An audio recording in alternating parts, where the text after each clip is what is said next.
Oh brother, be faithful, soon Jesus will come, for whom we have waited so long. Oh, soon we shall enter our glorious home and join in the conqueror's song. Chers auditeurs, auditrices, bonjour. Nous sommes contents d'être avec vous et nous remercions également Dieu qui nous a créés et qui nous a épargné la mort. Nous sommes en train de respirer, que son nom soit grandement loué. Nous voulons maintenant étudier la parole du Seigneur. Moi, le prédicateur, c'est Sabato Justin. Alors, nous voulons avec vous partager les grands thèmes qui nous parlent les trois pièges que Satan utilise aujourd'hui comme au jour du Christ. Les grands pièges, les trois pièges que Satan utilise aujourd'hui comme au jour du Christ. Alors, avant d'aborder ce thème, nous débutons par la prière. Seigneur de Seigneurs, Roi des rois, tu es miséricordieux, tu nous as épargné la mort, nous sommes en train de respirer, que ton nom soit grandement loué. Nous, avec les auditeurs, nous te demandons de nous pardonner les péchés, afin que nos noms soient écrits dans les livres de vie.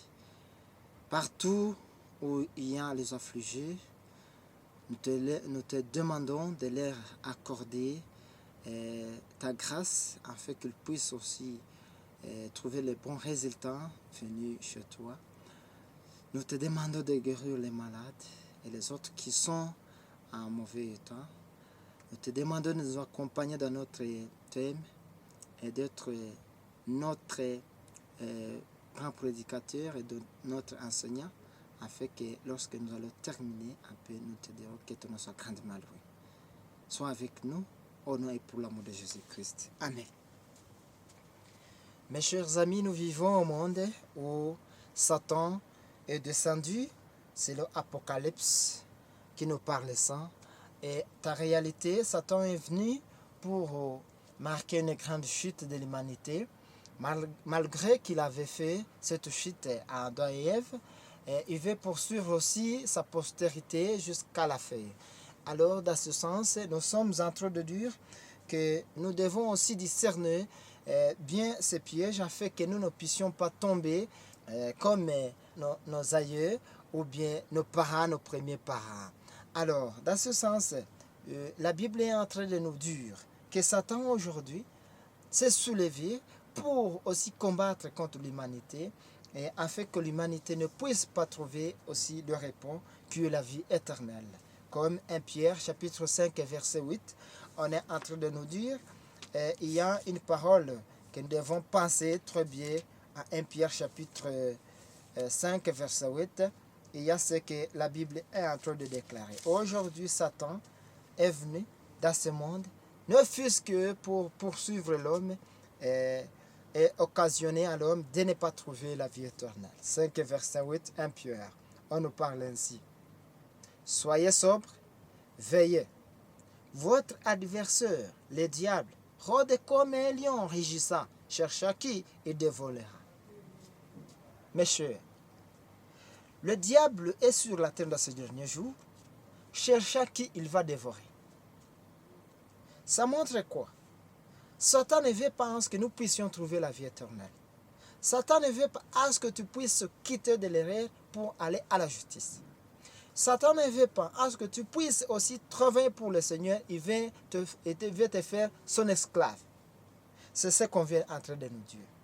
Alors, nous devons veiller afin que Satan ne puisse pas nous faire ses esclaves, mais pour que nous puissions envisager d'être seulement les serviteurs ou bien les enfants du Seigneur.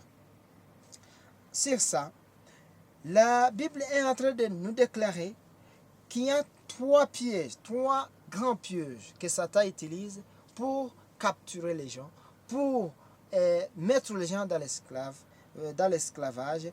Dans ce sens, nous devons veiller. Le premier piège que nous allons parler, ou bien que nous allons voir, c'est d'abord l'appétit. Ce ventre va faire tomber beaucoup de gens, va faire rater beaucoup déjà la vie éternelle à cause du ventre, l'appétit. Deuxième piège, sur les produits mensongers. Le spiritisme, où beaucoup de gens croient aux esprits, croient aux paroles prononcées par les soi-disant prophètes, les soi-disant pasteurs, ne sachant jamais ou ne sachant pas que ce sont des messagers de Satan. Troisième piège, c'est la richesse, la recherche de la richesse. Aussi est un piège pour beaucoup, et beaucoup n'hériteront pas la vie éternelle à cause de cela. Voilà maintenant les trois pièges que nous voulons voir. Selon la Bible, comme les premiers pièges nous venons de le dire, l'appétit. Autrefois, lorsque Jésus était sur la terre, lorsqu'il partait vers le désert pour la prière, pendant 40 jours et 40 nuits, il rencontra Satan vêtu en ange de lumière. Lorsqu'il lui a parlé, Jésus-Christ a discerné directement que c'était Satan qui causait avec lui. En Matthieu chapitre 4, verset 1, vous allez lire ce chapitre. On va vous parler que lorsque Satan vit Jésus-Christ, il lui a dit, si tu es enfant de Dieu, transforme ces pierres en pain. C'était une épreuve qui était difficile à l'homme de vaincre pendant qu'il était enfant. Pendant qu'il était enfant. La faim avait déjà attrapé Jésus-Christ. Si c'était l'homme, je ne sais pas si il pouvait vaincre. Mais Jésus-Christ lui a dit, vous le savez, c'est Matthieu 24, verset 1. Nous allons lire ce verset. Il y a ce que Jésus-Christ avait dit.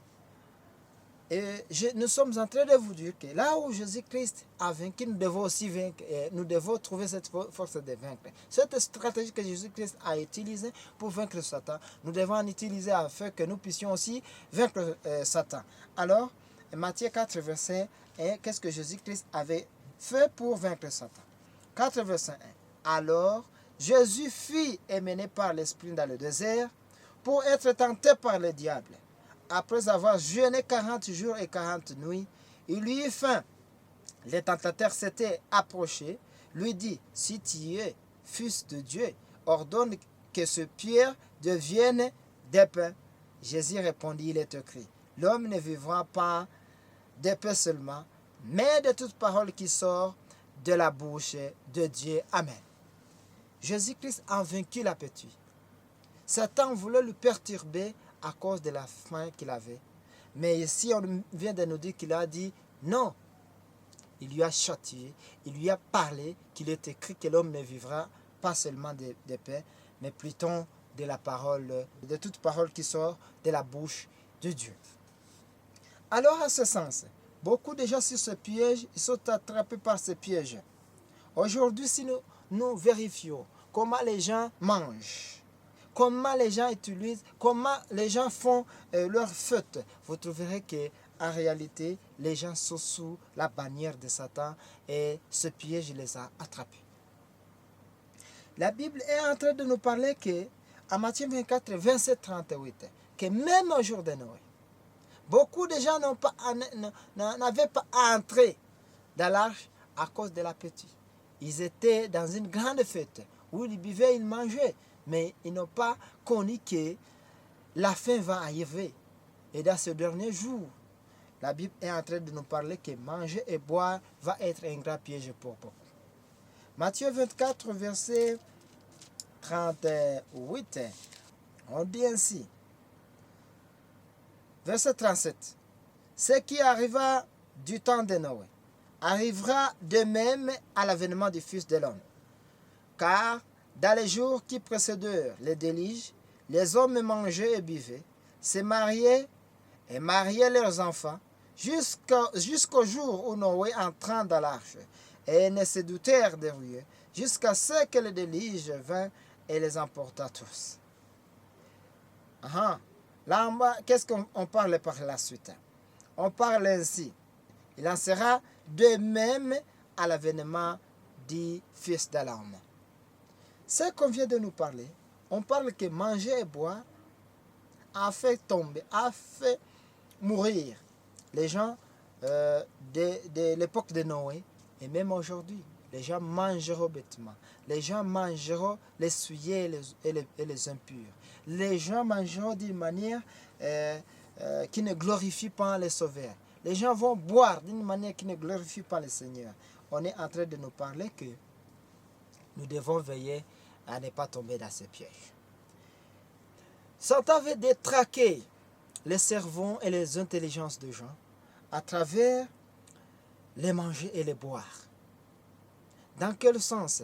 Aujourd'hui, il y a des fabrications, des innovations que nous ne savons pas d'où leur origine. Et les gens se plongent dans ça puisque de telles choses répondent à leur goût qu'ils veulent. Mais nous sommes en train de vous dire que c'est pourquoi, même tu trouves sur la terre, beaucoup de gens sont devenus comme des fous. La folie continue de diriger beaucoup de gens à cause de manger mal, à cause de boire mal aujourd'hui. Même des choses, de nutriments qui pouvaient être même le médicament pour nous sont transformés en des drogues, du fait que le romarin est transformé en drogue, du fait que d'autres choses en drogue, on trouve aujourd'hui des problèmes, même dans des buvettes et autres, là où on parle que sensologie, tu en utilises, tu deviens malade au lieu de te guérir. Voilà ce qui est aujourd'hui un problème dans ces derniers jours. Nous devons veiller à ne pas manger mal, à ne pas boire mal. Ça, c'est le premier piège que Satan va mettre devant les gens. Et il y a ce que les Saintes Écritures nous ont parlé sur ce sujet dans les livres des conseils à l'Église, page 488, il y a ce qu'on nous a parlé. 488, il y a ce qu'on nous a parlé, chers auditeurs et chers amis. Qu'est-ce qu'on nous a conseillé? Tout vrai chrétien aura le contrôle de son appétit et de ses passions. Un vrai chrétien aura le contrôle de son appétit et de ses passions. S'il n'est pas libéré de cet esclavage, il ne peut être un fidèle serviteur de Christ. Si tu n'es pas libéré de cet esclavage, tu n'es pas un bon serviteur de Jésus-Christ. Tu n'es pas chrétien devant Jésus-Christ. Il y a ces gens qui ont été dominés par ce qu'on appelle l'appétit. Il arrive ici, il mange. Il arrive, je ne sais pas, il mange. Il arrive seulement, il mange. Il boit ce qu'il vaut. Je suis en train de vous dire que les Saintes Écritures viennent de nous parler que tout vrai chrétien aura le contrôle de son appétit et de ses passions. S'il n'est pas libéré de cet esclavage, il ne peut être un fidèle serviteur du Seigneur. À l'époque de Sodome et Gomorrhe, si vous avez suivi l'histoire de Sodome et Gomorrhe, les gens ont péri à cause de la négligence. Les gens ont péri à cause de l'énormité des péchés qui se commettaient à Sodome et Gomorrhe, mais y compris aussi le festin, y compris aussi les banquets, et y compris donc manger et boire avait englouti leur intelligence du fait qu'on leur parlait qu'il y aura à la fin. Ils ne pensaient pas peut-être qu'il y aura un châtiment venant du ciel qui pouvait aussi frapper ces gens. Maintenant, ils ont trouvé malheur à cause de cela.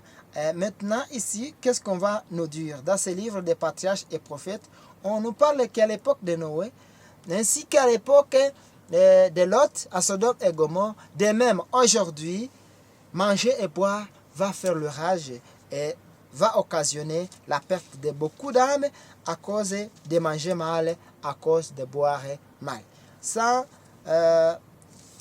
198 ou 198, qu'est-ce qu'on va nous parler? On nous parle ainsi. La richesse et les loisirs, tant convoité par les hommes, les pousse par un chemin facile dans les pièges de l'ennemi, là où fleurissent le vice et le crime.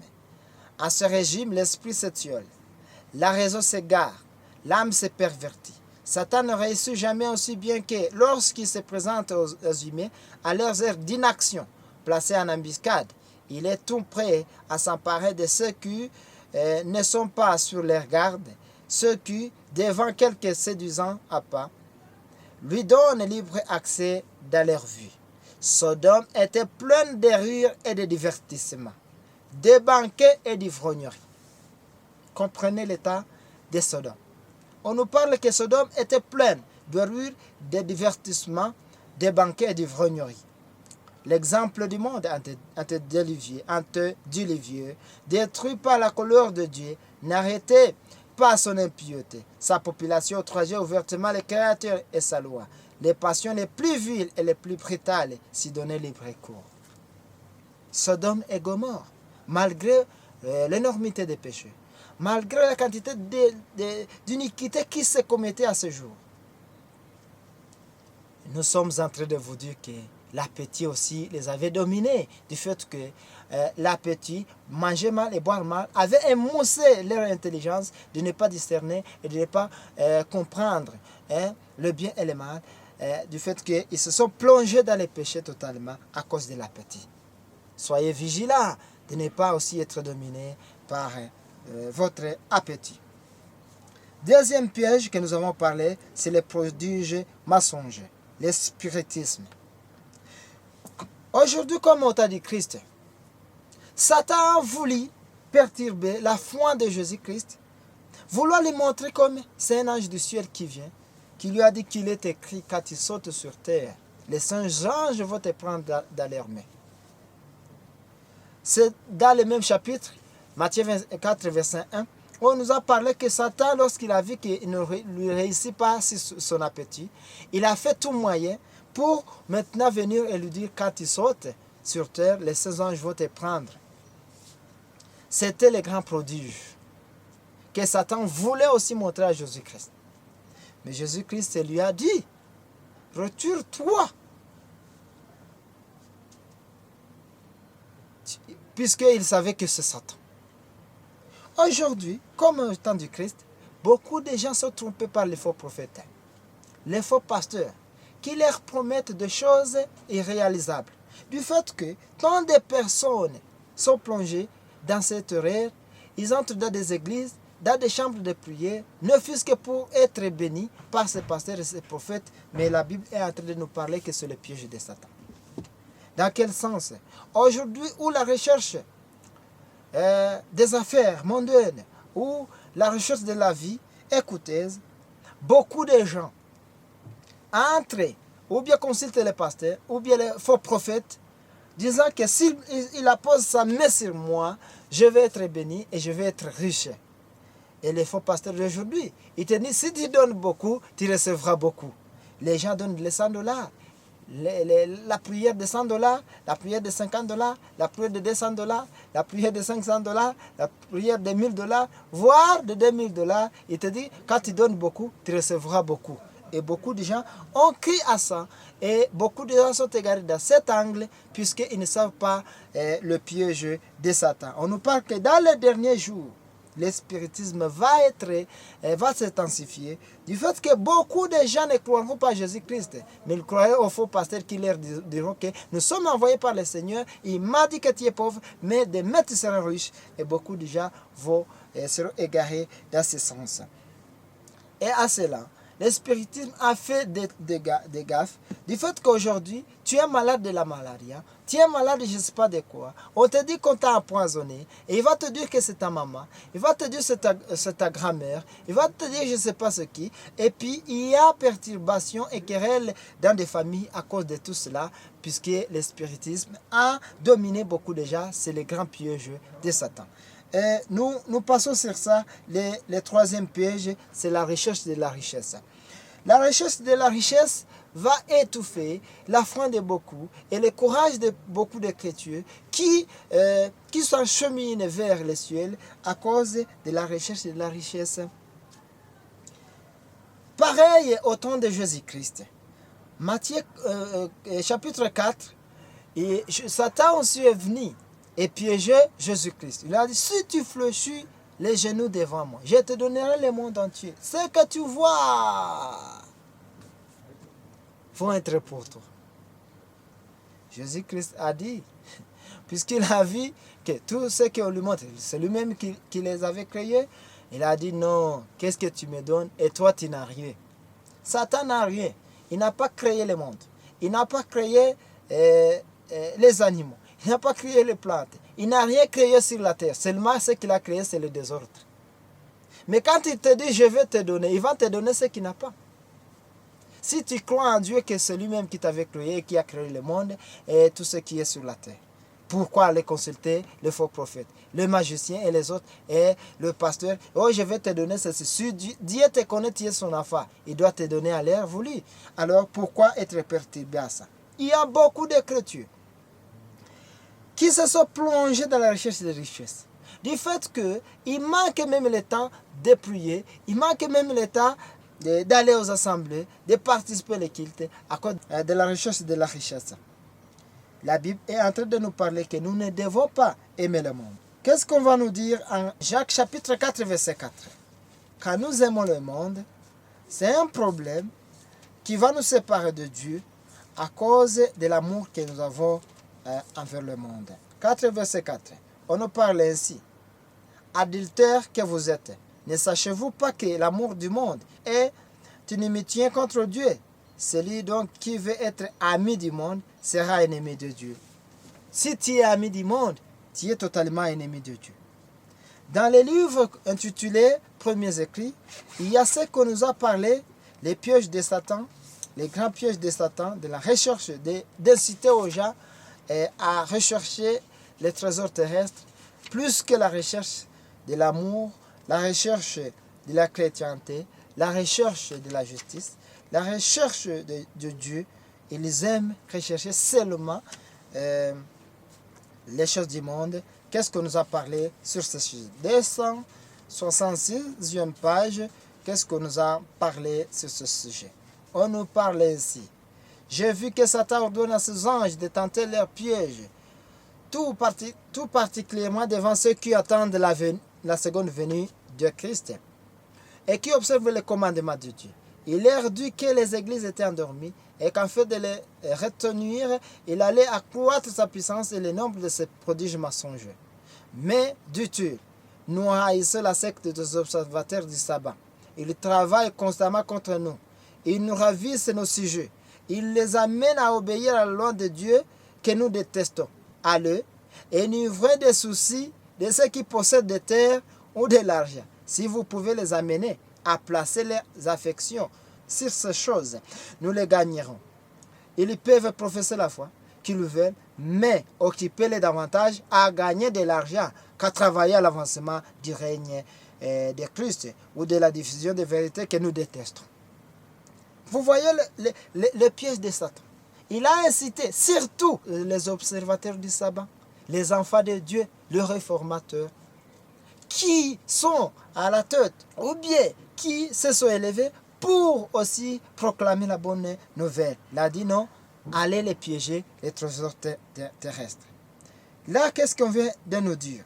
On nous parle ainsi à la suite. Montrez à ces gens le monde sous les jours les plus attrayants, afin qu'ils aiment, et en faisant une idole. Nous devons garder dans nos rangs tous les moyens dont nous pouvons nous servir.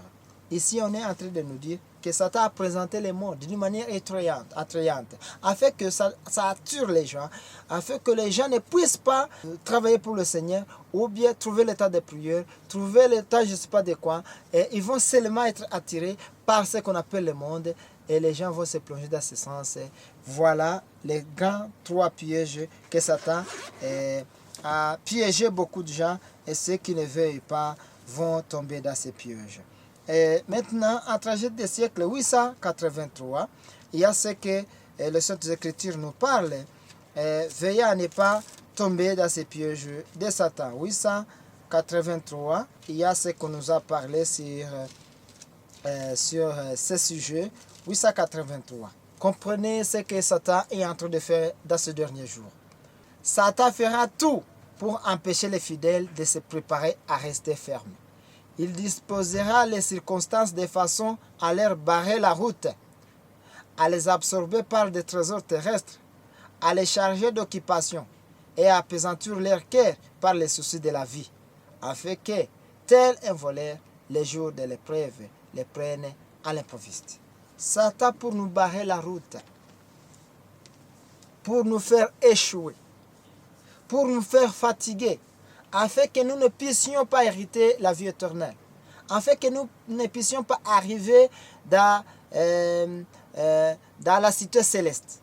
Ce qu'il a fait, il a barré la route pour inciter aux gens à rechercher les trésors terrestres, plus avoir l'amour de la recherche des gains, plus que l'amour qu'ils ont pour le Seigneur.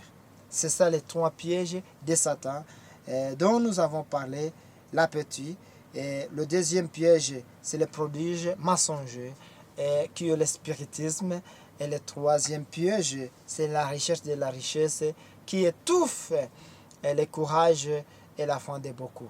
Que Dieu nous garde, que Dieu nous comble sa force, que Dieu aussi comble pour nous, afin que nous ne puissions pas tomber dans ces pièges de Satan.